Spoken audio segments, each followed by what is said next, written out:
नमस्कार, मैं केशव राय साहित्य, संगीत और सिनेमा के यूट्यूब चैनल के लिए आज एक बहुत ही बहुमुखी प्रतिभावान साहित्यकार, कवि, फिल्म लेखक, गीतकार, संचालक और कई विधाओं में जो अपनी पहचान बना चुके हैं।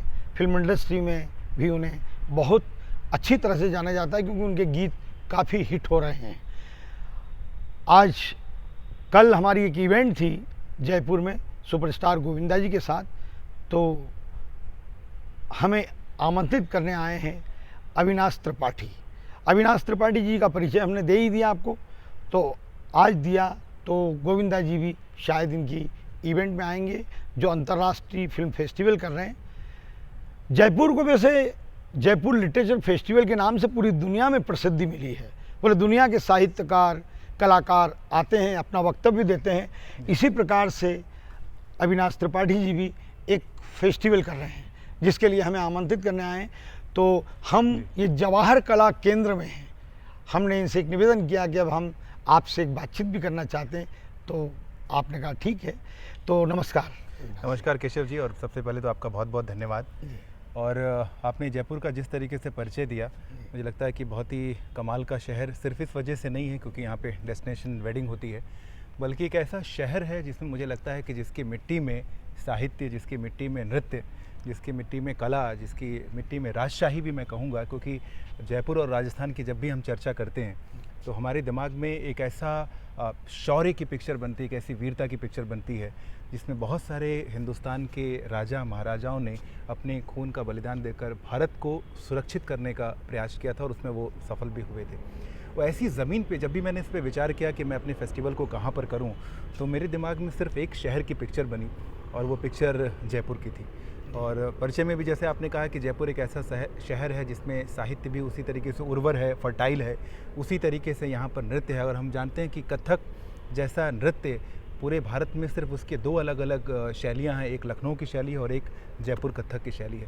तो हर तरीके से मुझे लग रहा था कि जयपुर अपने आप में एक बेहतरीन शहर है जहाँ पर इस फेस्टिवल को किया जा सकता है, और इसी वजह से इस शहर का चुनाव किया। और एक दूसरी बड़ी अच्छी आपने एक बात कही कि कल गोविंदा जी हमारे शहर में हमारे मेहमान होकर आए हुए थे, और ये जयपुर शहर के लिए भी एक बड़ी अच्छी बात थी कि एक ऐसा कलाकार जिसको बड़ा मुकम्मल आर्टिस्ट कहा जाता है, जो न सिर्फ अभिनय में बहुत कमाल का है बल्कि उतना ही अच्छा उसका हास्य भी है, उतना ही अच्छा वो एक्शन में भी है। और सबसे अच्छा है कि भारत में अगर मैं पुरुष किसी ऐसे अभिनेता की बात करूं जिसका नृत्य में बहुत बड़ा नाम रहा हो तो वो गोविंदा जी हैं। और आपकी वजह से ही मैं आज तकरीबन 4 साल के बाद आज गोविंदा जी से मेरी दोबारा मुलाकात हुई। हालांकि मेरी पहली मुलाकात कुछ 15-20 साल पहले हुई थी, लेकिन फिर तकरीबन 4-5 साल से मैं उनसे मिल नहीं पाया था, और आज फिर मुलाकात हुई और एक बड़ी अच्छी शुरुआत लगता है मुझे आपके द्वारा हुई। ये जयपुर लिटरेचर फेस्टिवल तो अपने आप में पूरी दुनिया में स्थापित है जी, और बड़े बड़े लोग इसमें आते हैं। आपका जो फेस्टिवल वो उससे कितना अलग होगा? बिल्कुल, बहुत अच्छी बात कही। देखिए, लिटरेचर मुझे लगता है कि हमारी बुनियाद है, लेकिन हम लिटरेचर तक अपने फेस्टिवल को सीमित नहीं करना चाहते थे, महदूद नहीं करना चाहते थे। और जब हम कला की बात करते हैं तो मुझे लगता है कि कला का जो फलक है, उसका जो आयाम है, उसका जो डायमेंशन है, वो बहुत ब्रॉड है। तो हम सारी ही विधाओं को एक साथ एक छत के नीचे लाना चाहते थे। जयपुर लिटरेचर फेस्टिवल निश्चित रूप से पिछले कुछ सालों में उसने देश विदेश में भारत का बहुत नाम किया है और बहुत सारे साहित्यकार उसके साथ जुड़े हुए हैं, लेकिन वो सिर्फ लिटरेचर से ज़्यादा संबंधित है। मेरा जो फेस्टिवल है उसमें सिनेमा बहुत महत्वपूर्ण पार्ट करता है, लिटरेचर भी उसमें है, म्यूज़िक भी उसमें है, और डांस भी उसमें है, पेंटिंग भी उसमें है। तो ये विश्व का पहला ऐसा फेस्टिवल हो रहा है जिसमें दुनिया के जितने भी आर्ट फॉर्म हैं, आप किसी भी आर्ट फॉर्म का नाम लें, चाहे वो थिएटर हो, चाहे वो म्यूज़िक हो, चाहे वो डांस हो, चाहे वो फिल्म हो, चाहे वो पोइट्री हो, चाहे वो प्रोज़ हो, हर तरह के आर्ट को हमने एक साथ एक छत के नीचे लाने का प्रयास किया। दूसरा, बीइंग ए फिल्म मेकर, एक फिल्म मेकर होने की वजह से मुझे हमेशा से ये लगता रहा कि सिनेमा अपने आप में एक फाइनल प्रोडक्ट है और बाकी चीज़ें उसके इंग्रेडिएंट हैं, यानी उसके वो कहीं ना कहीं उसके साथ जुड़े हुए हैं। जैसे गीत अपने आप में अगर देखा जाए तो अपने आप में एक पूरा आर्ट फॉर्म है, लेकिन सिनेमा का वो एक हिस्सा है। संगीत अपने आप में एक इंडिपेंडेंट आर्ट फॉर्म है, लेकिन वो सिनेमा का अपने आप में एक हिस्सा हो जाता है। तो इन सारे हिस्सों को, इंग्रेडिएंट को उसके फाइनल प्रोडक्ट से मिलवाना, ये भी हमारे फेस्टिवल का एक मुख्य उद्देश्य था। तो ये मुझे लगता है कि जयपुर लिटरेचर फेस्टिवल से बहुत अलग है और उसका एक तरह से एक्सटेंशन है। जो चीज़ें उसमें कहीं बच गई थी उसको भी हमने जोड़कर एक ऐसा मुकम्मल, एक ऐसा कंप्लीट फेस्टिवल किया जिसमें सब कुछ। और दूसरी एक बात जो इसमें जोड़ना चाहूँगा कि भारत के बहुत सारे, मैं खुद एक बहुत छोटे शहर से बिलोंग करता हूँ, उत्तर प्रदेश का एक बहुत छोटा सा ज़िला है बस्ती, जहाँ मेरी परवरिश हुई, और बहुत सारी ऐसी अपॉर्चुनिटी मुझे नहीं मिल पाई जो किसी एक छोटे शहर के आर्टिस्ट को नहीं मिल पाती। तो मुझे ऐसा लगा कि काश अगर ऐसा हो कि आजकल का जो आर्टिस्ट जिसके अंदर बहुत टैलेंट है उसको एक ऐसा फेस्टिवल मिले जिसमें वो अपनी सारी कलाओं को अंतर्राष्ट्रीय स्तर पे दिखा सके।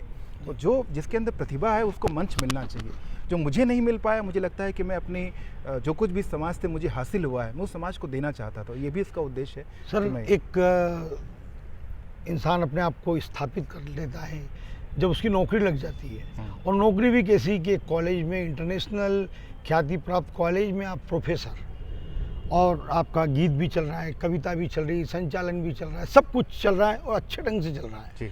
लेकिन उसके बाद भी आप नौकरी छोड़ देते हैं जी। और जब नौकरी छोड़ते हैं और आपकी धर्मपत्नी वो भी प्रोफेसर हैं जी। वो आपको कहती है कि आप नौकरी छोड़ दीजिए क्योंकि आप नौकरी के लिए नहीं पैदा हुए हैं। जी। क्यों? ये क्या, उनको क्या दिखा जी। कि उन्होंने इतना बड़ा डिसीजन मतलब लिया? त्याग कर दिया? बिल्कुल।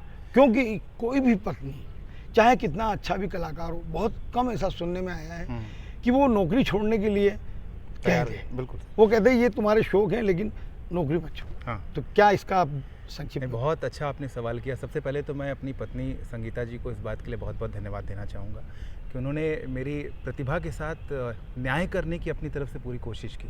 उनको ये लगा कि मेरे अंदर बहुत सारे की तरह की प्रतिभाएं हैं, मैं लिखता अच्छा हूँ, मैं शायद बोलता भी अच्छा हूँ। उनको लगा कि मैं 9 से 5 की नौकरी में फंस कर अपनी शायद बहुत सारे टैलेंट के साथ अन्याय कर रहा हूँ, और उनको ये लगा कि मैं सिर्फ दाल रोटी कमाने के लिए शायद इस दुनिया में नहीं आया हूँ, या मेरा जीवन जो है वो सिर्फ एक सामान्य नागरिक की तरीके से अपना पेट भरने के लिए शायद नहीं हुआ है, बल्कि मैं अपनी मेरी कला जो है वो देश विदेश के अलग अलग हिस्सों में जानी चाहिए। क्या बात। और इस फैसले के तहत उन्होंने मुझे प्रोत्साहित किया कि आप जो भी आप कर रहे हैं जीविकोपार्जन के लिए, वो आप करने की कोशिश ना करने की बजाय अपना पूरा ध्यान अपने कला सेवा की तरफ लगाएं, तो वो आप शायद ज़्यादा बेहतर तरीके से कर पाएंगे और उसमें आपका मन भी ज़्यादा शांत रहेगा। जहाँ तक पारिवारिक जिम्मेदारियों की बहुत सारी चीज़ें थी, उन्होंने अपने कंधे पे ओढ़ लिया कि आपको मैं फ्रीडम देती हूँ कि आप अपने कला के साथ न्याय करने के लिए जो कुछ भी कर सकते हैं वो पूर्ण भाव से करें। उसमें कहीं ऐसा ना हो कि काश मेरे पास अगर समय होता तो मैं ज़्यादा बेहतर कर पाता। इस तरीके से उन्होंने मुझे ये पूरा मौका दिया और मुझे लगता है कि पूरे आकाश में उड़ने के लिए उन्होंने मेरे कंधों पे पंख लगा दिए और कहा कि पूरा आकाश तुम्हारा है और तुम उड़ो जहाँ तक तुम्हारी परवाज़ हो, जहाँ तक तुम उड़ सकते हो तुम उड़ो, और बाकी जितनी भी ज़मीन की चीज़ें हैं, जो ज़मीनी चीज़ें हैं, वो मैं संभाल लूँगी। तो मैं बहुत बहुत उनका आभारी हूँ।